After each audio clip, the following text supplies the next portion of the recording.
কি বলেছো? আগে জলটা খেয়ে নাও।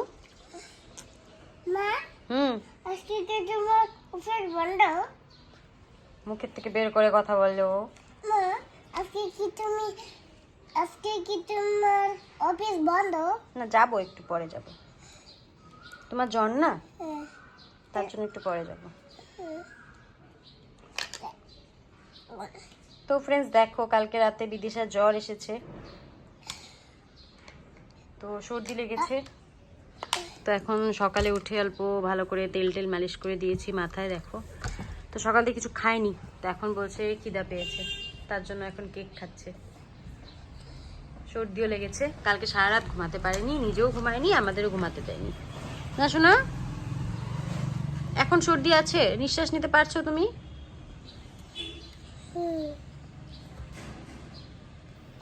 So hello friends, welcome back to my channel. দেখো, সকালে ওঠার পরে আজকে মেয়েকে নিয়ে অনেকটা টাইম বসেছিলাম, কারণ বুঝতেই পেরেছো ওর জ্বর উঠেছিল কালকে রাতে। তার জন্য সকালে ওর শরীরটা একটু খারাপ ছিল, তার জন্য কারো কাছে যাচ্ছিল না, তাই আমার সাথেই বসেছিল অনেকক্ষণ। তো ওকে কোনো রকম একটু খাওয়া দাওয়া বন্ধ হয়ে গেছিলো কালকে রাতে থেকে, বাট জ্বরটা এসেছিল রাতে, ভোর রাতে প্রায় বলতে পারো। তো আগের দিকে তো বুঝতে পারিনি যে জ্বর আসবে, কিন্তু রাতে 1-1:30টার দিকে সাডেনলি দেখি ওর নাক বন্ধ হয়ে এসেছে, ঘুমের থেকে উঠে গেছে। তো সারা রাত ঘুমাতে দেয়নি। তো ওকে রেখে এখন আমি অল্প বাড়ির কাজকর্মগুলো করে নিলাম। তো ওকে একটু তারপরে দেখো, স্নান তো করাতে পারিনি ভালো করে, একটু গাটা মুছিয়ে দিয়েছি আর মাথাটা ধুয়ে দিয়েছি। তো দেখো, ও এখন খেলতে বসে গেছে। তো আজকে সারাদিন ও আমার সাথেই আছে, কারণ যেহেতু শরীরটা খারাপ থাকলে না ও কারো কাছে যেতে চায় না, জানো। তো নিচেও কিন্তু গিয়ে কাকিমণি আছে, ওখানে গিয়ে খেলে সারাদিন, বাট আজকে ও যাচ্ছে না ওখানে, এখানেই আমার সাথে বসে আছে। আর আমার সাথে বসে থাকলে তো বুঝতেই পারছো আমার সারাদিনের কাজ মানে করতে পারি ঠিকই, বাট ওই একটু লেট হয়, ওর সাথে একটু কথা বলতে হয়, ওকে একটু টাইম দিতে হয়। তো দেখো, একটা স্লাইম ছিল, আজকে স্লাইমটা নিয়ে খেলছে, তো আমার মোবাইলের উপরে ফেলে দিয়েছে। তো এগুলো নিয়ে আমি ওর সাথে অল্প খেলছিলাম, মানে ওকে একটু টাইম দিচ্ছিলাম আজকে। তো কালকে থেকে খায়নি, রাতেও কিছু খায়নি, তো আজকে সকালে কোনো রকম একটা কেক খেয়েছে আর 3-4টা বিস্কিট খেয়েছে।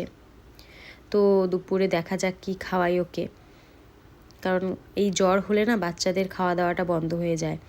এমনি তো মানে আমার মেয়ে কম খায়, তার মধ্যে জ্বর হয়ে গেলে, জ্বর উঠলে আরও খাওয়া দাওয়া বন্ধ হয়ে যায়।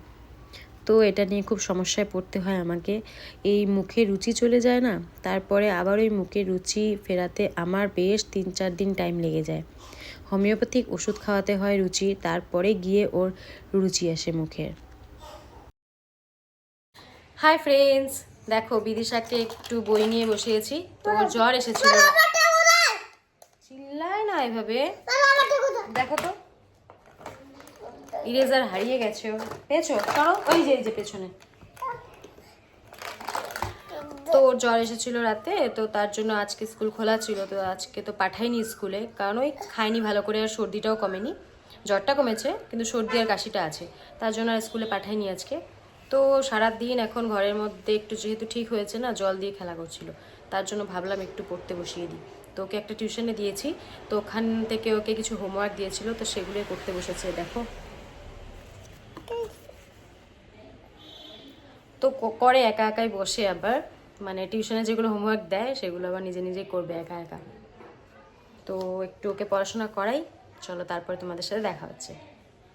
তো মেয়েকে আমি কিছুদিন পড়িয়েছিলাম, তারপরে ওর কী যে হলো, আমার কাছে পড়তে বসলে একবার এই গল্প ওই গল্প নিয়ে বসে, মানে ভালো করে আমার কাছে পড়তেই চায় না। তো সেই ভেবে না আমি একটা ওকে টিউশনে দিয়ে দিয়েছি, তো জাস্ট মানে হ্যাবিটটা করানোর জন্য, মানে একটা রুটিন থাকবে পড়াশোনার। আর তো টিউশন মানে আমারই ফ্রেন্ড হয়, তো ওরও নিজের বাচ্চা আছে, আরও কয়েকটা টিউশন করেও, তো সেখানেই দিয়ে দিয়েছি আপাতত।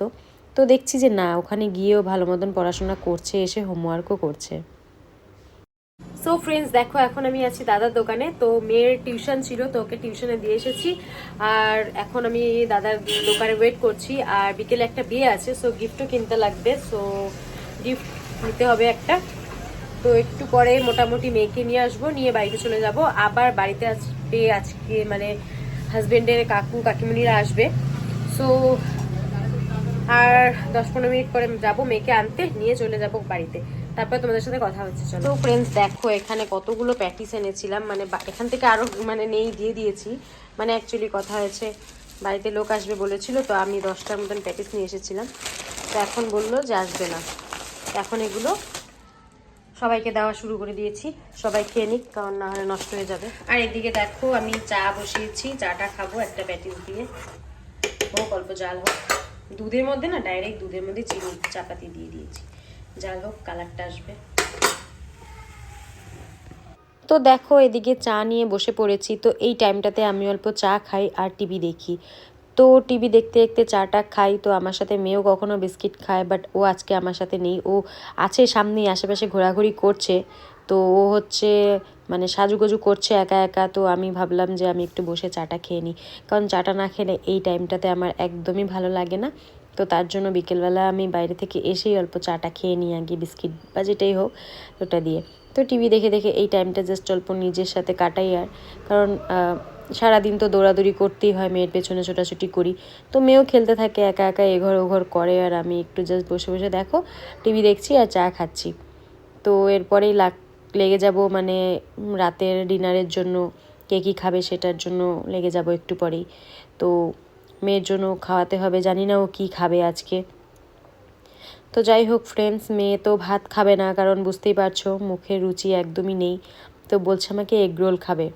তো অল্প রুটি মানে রুটির মতন বানিয়েছি একটা, আর সাথে একটা ডিম অমলেট করে না দুটাকে একসাথে অল্প ভেজে দিয়েছি, অল্প এগ রোলের মতন বানিয়ে দিয়েছি। এগ রোল তো ঠিক হয়নি, জাস্ট মানে। তো ওটা দিয়েই মেয়েকে খাওয়ালাম রাতে। তো চলো ফ্রেন্ডস, আজকের মতো এতটাই, দেখা হচ্ছে নেক্সট ভিডিও।